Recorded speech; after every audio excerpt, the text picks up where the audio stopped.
Madison pointed out that the British system would have problems if they transferred it over here, and that is because the United States, they did want to make it, he and the other founding fathers, as they're called, did want to make it a more participatory and democratic society. But he said a democratic society has a serious flaw. The flaw is that in a democratic society, the people can participate. And he said, suppose this were to take place in England. Suppose, for example, in England, that they really allowed people to vote, which they didn't. He said, well, the first thing people would do would be to call for what we nowadays call agrarian reform. That is, they would call for changes in the land laws, which would grant more people access to the highly privatized and centralized land system. And that, land was a crucial part of the economy then. And he says, well, we obviously can't accept that. We don't want to have any system that will allow people to participate and infringe on the rights of private property and wealth. So therefore, we have to be careful not to allow a democratic system in which things really function democratically. We have to design a system in which power is in the hands of the wealth of the nation, I'm quoting, the more capable set of men, those who are sympathetic with the rights of property. Okay, they must have the power, and the rest must be dispersed and factionalized in such a way that they don't really interfere with the rights of power. Actually, Madison, who was no fool, recognized that this problem was going to become greater as time went on. As he put it, if I can read my own notes, he said there's going to be an increase in the proportion of the population that labors under all the hardships of life and secretly sighs for a more equal distribution of its blessings. Okay, there's going to be an increase in that, and if those people really have an ability to participate, they're going to do things which will infringe on the right of private power and private property on the wealthy, and therefore we have to design the system so that doesn't happen. And indeed, the system was designed so that that wouldn't happen. That was the role of the Senate, was to represent the wealth of the nation, and the role of the separation of powers, and so on and so forth. How well it functioned, you can argue. It's an interesting question, but it's worth noticing that this idea about the nature of democracy has this problem in the nature of democracy, that namely if people can vote, they're going to vote in their own interests and infringe on the rights of private power and wealth. That insight goes way back. It goes back to the origins of political theory. So you read the first major book on political theory in something like our sense, Aristotle's Politics. That's a core question of Aristotle's politics. Aristotle distinguishes tyranny, oligarchy, and democracy, and has a long, elaborate discussion of each, and favors democracy. He didn't think it was perfect, but he favored democracy as the best system. For him, a democracy was very straightforward. It meant a community of equals, or to be precise, free men who are equals. And that phrase, free men, is rather crucial, but put that aside for a moment. A community of free men who are equal and participatory. Unless it's equal, and they can't be seriously participatory, he noticed the same problem that Madison did. Exactly the same problem. He said, suppose that you did have a democracy where everyone participated, but you had radical inequality, so concentration of wealth.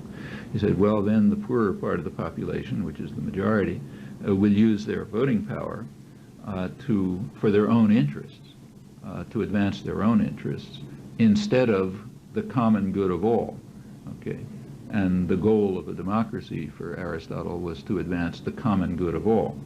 But if you had inequality, radical inequality, well, yeah, the majority of the population would vote for their own interests, which would not be the common good of all. So therefore, he had to do something about that. It's the same problem that Madison faced, exactly the same problem, but they reached opposite conclusions. Madison's conclusion was that we should reduce democracy so that you don't get the threat from the population. Aristotle's was the opposite. You should reduce inequality. So therefore the problem won't arise, and you could have a real participatory democratic system. So Aristotle called for what we today would call a welfare state. He said that a democracy must be based on use of public revenues to to ensure lasting prosperity for everyone. Welfare state, in other words. And then he describes in some detail how you could proceed to do that in Athens. Do it differently here, but the same kinds of questions. And then if everyone had moderate but sufficient income, you wouldn't have this problem that both he and Madison faced. But notice that their choices were radically different. One choice was to aim for equality and participation in democracy. The other, the one on which our country was founded, was to reduce the threat of democracy, maintain the inequality, and ensure that power remains in the Senate, the capable class of men, the wealthy part of the wealthy part of the society. That's now internationalized. So this huge financial capital that's flowing around the world is sometimes called by international economists a virtual Senate, meaning it has the power to ensure, if you really liberalize capital, to ensure that no country will be able to undertake social policies that strike at the interests of the wealthy. Because if any country moves in that direction, the capital quickly flows out of it and the country goes down the tube. So it's a virtual Senate, kind of a generalization of Madison's Senate. And the opposite of the Aristotelian conception of democracy is necessarily based on a welfare state and equality. To go back to that word free men, a democracy for Aristotle meant men, not women, and free, not slaves, or aliens. So it's a subpart of the population, but it's a little hard to dump on Aristotle for that, since given that those questions weren't even addressed, and badly addressed, until this century, and still are far from addressed. But that's a significant qualification. But the principles are there, and they come right up to the present.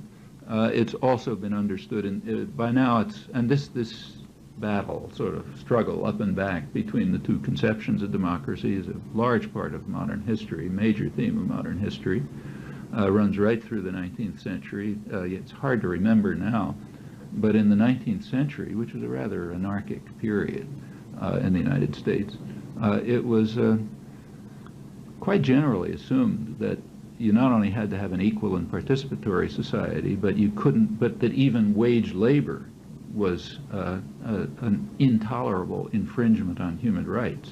That wasn't a radical position. That was the slogan of the Republican Party, for example. You could read it in the New York Times editorials in 1870. It was the slogan under which many Northern workers fought the Civil War. It was Abraham Lincoln's, position. Wage labor is not very different from chattel slavery. Because it's a fundamental infringement on rights. It was the major theme of the working class press, which was quite lively around this area, run by women from the farms and artisans and so on.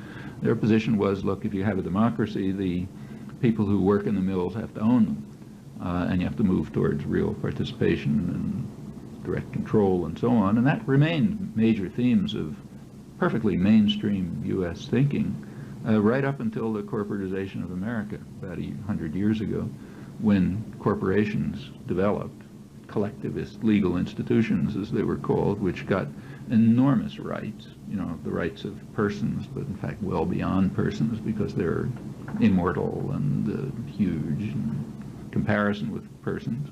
That was sharply attacked by conservatives, a breed that doesn't exist anymore, but did exist a century ago, people who really believed in classical liberal doctrines. They recognized that corporations were themselves a major attack on markets, and that also an attack on the natural rights doctrines on which, conceptions of human rights and liberty were developed. That was a big change, and it's again not graven in stone. These were decisions.